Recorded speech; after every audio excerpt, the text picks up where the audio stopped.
Bonjour et bienvenue à tous sur RS Nutrition, la chaîne où on parle de sport et de nutrition.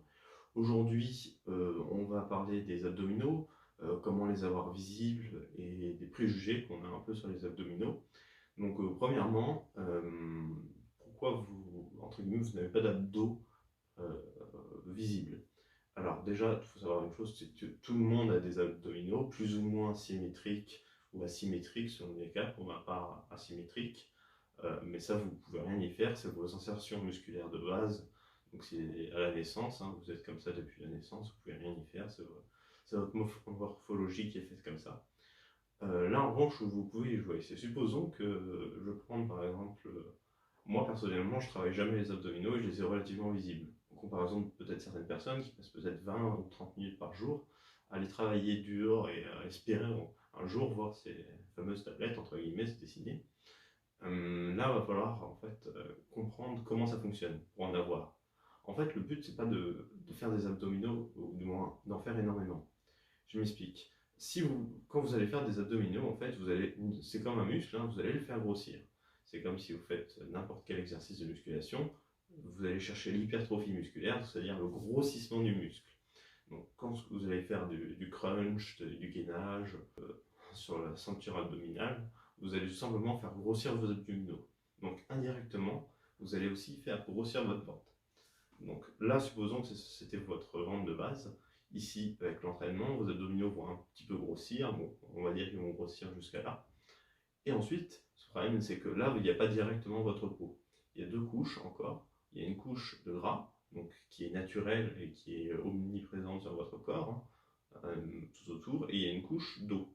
Donc là, si vous voulez en fait que vos abdominaux apparaissent, alors travailler sur ces deux couches. Donc la première, ça va être le gras. Donc le gras, bah, ça va se passer par un déficit calorique, une perte de poids que j'ai précédemment abordé dans les anciennes vidéos. Donc vous allez devoir perdre du gras, enfin perdre du poids pour perdre du gras. Vous perdrez forcément un petit peu de muscle aussi, mais vous pourrez en conserver en maintenant un taux de protéines correct. Ça, c'est la première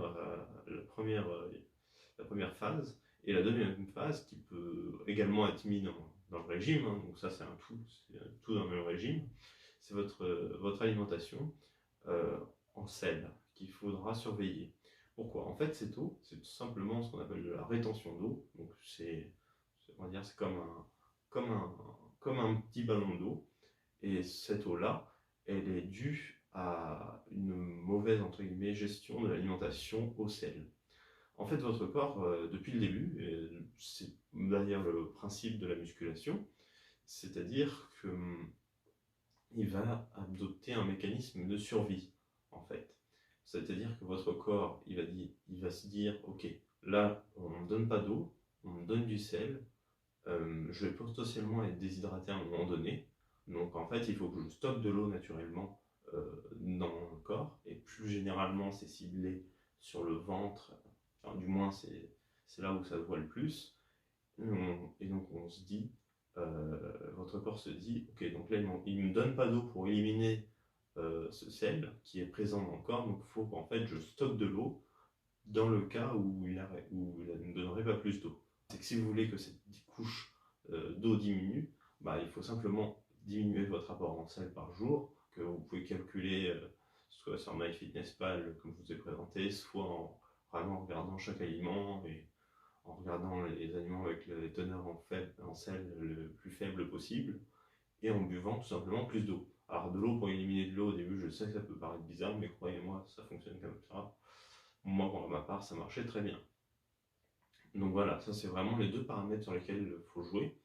Après, je ne dis pas qu'il ne faut pas entraîner les abdominaux, faire des abdominaux pour travailler sa ceinture abdominale, mais lorsque vous allez faire de la musculation en général, ils seront forcément sollicités. Je pense notamment sur des mouvements comme le squat, le soulevé de terre ou le développé couché, qui sont des mouvements polyarticulaires, où là, effectivement, vous allez avoir votre chaîne musculaire, donc plein de groupes musculaires différents qui vont entrer en jeu, et les abdominaux vont être là pour stabiliser la charge. Donc plus en fait, ils vont être indirectement sollicités, donc pas forcément besoin d'en remettre une surcouche derrière. Ils sont ils sont des muscles endurants, il faut quand même leur laisser le temps de se reconstruire un petit peu pour revenir plus fort que jamais. Donc voilà, ça c'est vraiment la base à savoir sur les abdominaux, pourquoi vous en avez qui sont visibles et pas visibles. Après, Le dernier point important, c'est savoir aussi que toutes les morphologies et tous les métabolismes ne sont pas les mêmes. Il y a des personnes qui sont susceptibles de stocker plus de graisse au niveau du ventre ou à un autre endroit. Donc c'est pas parce que vous avez la même alimentation que votre voisin qui s'entraîne comme vous que vous allez forcément avoir les mêmes résultats. Et voilà, merci d'avoir regardé cette vidéo. N'hésitez pas à vous abonner à la page pour plus de contenu. À la prochaine.